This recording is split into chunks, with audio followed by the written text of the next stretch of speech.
Hi guys, Reynold here. I've been hearing of a couple people who struggle with dealing with the Weakpoint mission, dealing with 3000 damage that is required in one of the missions, and then clearing the Lady Jeume trial. So today I'll show you how I did the Weakpoint mission, and then how I did the Jeume trial, and hopefully that helps you figure out a solution for your account.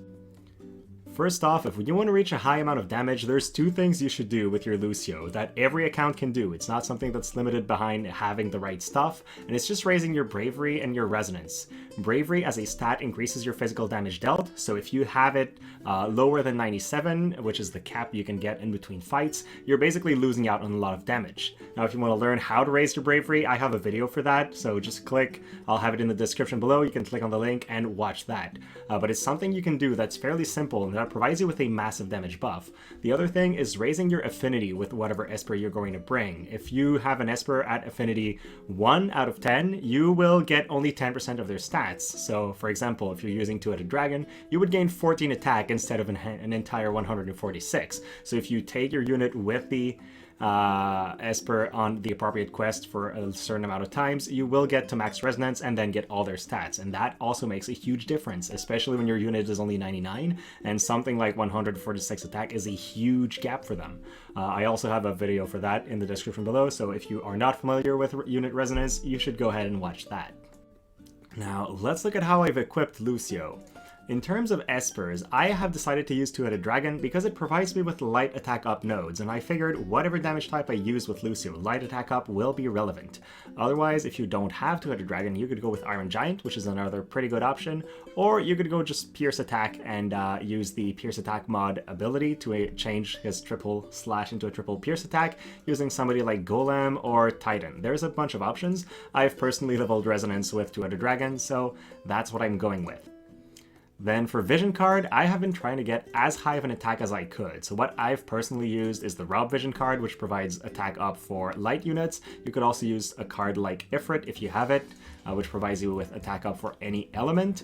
Or you could go for Vow of Love, which is decent. You get 30% attack in a party ability, 48 attack on the VC itself, and then some slash attack up as well. So there are a couple tools in here that could be good, but just try to get a vision card that has either a very high attack value, something like the Behemoth vision card that has 133 attack would do well, or if you have access to those UR cards that give you extra attack up in a percentage, these are the best call, in my opinion, to hit that level of damage you need. Then in terms of weapon, I've used whatever weapon has a very high attack mod. Since I'm not using a weapon with slash attack up, because I'm not going to be using slash attacks ideally, I found that this would work very well. Obviously, if you own a Sword of Light, this is perfect. This is what you need. But since it's been released a while back, I figure a lot of players who have a challenge with the quest might not have it. So go for a Spinal Blade or an Engine Blade if you farmed it during the Final Fantasy 15 event, and that should be enough for you. Then if you have any equipment like the Tidus's necklace, something that increases your crit damage or increases your damage another way, that would be a really good route to go. If you don't have it, just equip an armor, and again, I will be showing every single little bit that I can to get the max damage I can show on screen. And then if you drop some pieces of the puzzle because you don't own them, that you should hopefully still be fine. Now for the TMR slot, I found that there wasn't a lot of options to further increase Lucio's damage. He has the Monk subjob to increase his attack score, so you don't really need that. And then unless you're going the slash attack route, for which there are a bunch of options, you really don't have many ways to increase your damage. I figured something like Oldowan Apron giving me some defense penetration would be relevant, but the boss does not have a ton of defense, so it's not incredibly impactful. So any equipment you feel in that slot. And then when you take him in, you should use the Monk subjob because it has the Store ability. And then the Illuminated Swordsmanship is a good one. It increases attack and crit rate. And then if you want the most damage you can get on the boss, it's Tri-Calibration Pierce, which will change your Tri-Slasher to Pierce attack. And that's going to be a lot stronger against an enemy that's weak to Pierce attacks. So here we are in the mission, and there is a sequence that I've used that seemed to make sense to win this. The first thing is activating my buffs to further increase my damage in an order. So first of all, we'll give ourselves this little bit of defense penetration. Another option you could use that would be interesting is Camillo's TMR if you have completed the light quest, because this will increase your light attack up, so it would be another way to get some damage. But here I've used my defense penetration up, so that is up for 3 turns. See, this boss has 15 defense, so my defense penetration is really not going to be that impactful. So probably using some light attack up or some other TMR if you have some that could increase your damage would work. Now, if I look at Triple Piercer, I'm already way past the cap. Obviously, my Lucio is 99 and I'm using a lot of maxed out stuff, but we'll continue stacking up damage any way we can for now. So the second thing you should do is follow that attack up with Store. So you have 2 buffs now to further increase your damage. There we go. That's going to increase my attack for the next turn. Then I'm going to give the monster 1 more turn, and when I next hit, my 4000 damage will go up significantly. So there we go, Trinity Break. Now even better, I get a chain from my friend. That's not something I'm going to complain about, but let's see now. Triple Piercer does almost double the damage I need for the quest, and then if I crit on top of that, I'm actually doing way more than 5000 damage. So can the quest be completed without everything I've showed in the video? Yes, of course. I was way over-geared and over-prepared for a quest like this, and my damage was way above the required cap. And there we go, he's down. Now, on to the Lady Jeume trial. I did change a couple things right here. Mainly, I put on an armor because Jeume is going to hit pretty hard, and having an armor with AoE resistance is kind of relevant against her because her only ability is an AoE attack, and she only has 3 casts of that.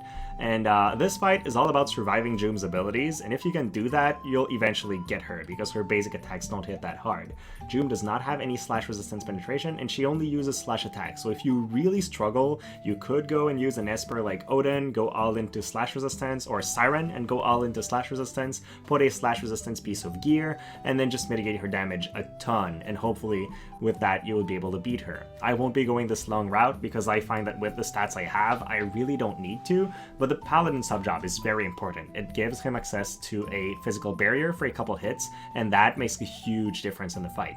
And then I removed Triple Piercer that I had in a previous play for Holy Knight's Protection instead, because this gives me a pretty high amount of defense, and so it just helps me survive against Jeume's attacks again. In terms of TMR, anything goes. I think Old-West TMR, if you have it, the one I used previously for defense penetration, is pretty good because Jeume does have 40 defense, but since I think a lot of newer players have access to bells more easily than they would the Inherited Tyranny, that's what I'll be using for this. So let's go in. While this is loading, Jeume in this map only has 4 things she can do. Basic attacks, the Gale Force Rend, which is an AoE attack that decreases your agility, Wind Blessing, which gives her a 3-turn barrier, and the Vacuum Veil, which gives her Protect and Shell for 3 turns. So ideally, you want to wait until the 4th turn to start hitting her, otherwise she is just very tanky and you can't do much. So because of that, there's no reason to rush towards her. I think you just put on your own barrier from the Paladin sub-job, and then wait, ideally, until all her buffs run out before hitting her. So now there's 2 more turns left on the Protect, and 3 turns on the other barrier. I will be using Revitalize because why not? I feel like I'll need a bunch of AP to kill her, but the most important buff is really the one I cast early in the beginning. Now, 1 more turn of the Protect and Shell on Jeume, 2 more turns of the barrier. She is just about to meet me, so using something like Sentinel to further decrease her damage is pretty relevant. With this, I know she's going to start attacking me with a reduced amount of damage. Looks like I was just slapping her, so I'll use another instance of Sentinel, and then we'll really see what was supposed to happen right there. So she moves in, uses Gale Force Rend, and deals a good 600 damage. So that was very weak from her. At that point, the game is going to recommend something that is not my multi-hit attack. I really want to use my Tri-Slasher just to get the multi-hit quest in. That way I don't have to worry about the mission, and it'll be done. So I'll use Triple Slasher now. I've built a 2-hit chain. My mission is over. Jeume is going to use her last turn of having a barrier, so at that point, she does not have anything to really mitigate my damage compared to what she had previously. So I'm going to use Scintillating Edge. Another route you could go is use his new ability that gives him increased crit damage, and I feel like in the long run, that will give you better damage overall. But as you can tell, we have more, yeah, Luminescent Arc is what you want first to increase your crit damage. I should have used that first, actually. But yeah, once you've done that, I mean, look at the damage I'm taking from the enemy Jeume. I have a large margin in terms of stats, where there's really no way I lose the fight if I've used the barrier first and then Sentinel on her first ability. You could also weave in Sentinel when you see she has enough AP to use the Gale Force Rend. She does have enough if she has 32 AP, but I found that with the right strategy, that was not quite necessary, at least for the strength my account has. So this is it, guys. The Weakpoint quest is not designed to be cleared right away by newer accounts. If you cannot clear it now, if you don't have the tools to do it, don't stress. You'll eventually get to that point, and when you do, then great for you. Something like the Lady Jeume's trial is not a must. I've seen a couple players that were angry they could not clear it yet. Don't stress it. These rewards are good, but like a 10-shot is nothing extraordinary. You're not missing out on much if you can't clear it yet. If you just needed that little extra push, and perhaps my video gave you some tips that allowed you to clear it, then great, I'm super happy. But this is not necessarily stuff that's super easy to do with a starter account, and so don't stress yourselves too much about it. You are not missing out on much if you can't clear this. But this is going to be it from me. Thank you so much for watching, guys, and I'll see you next time.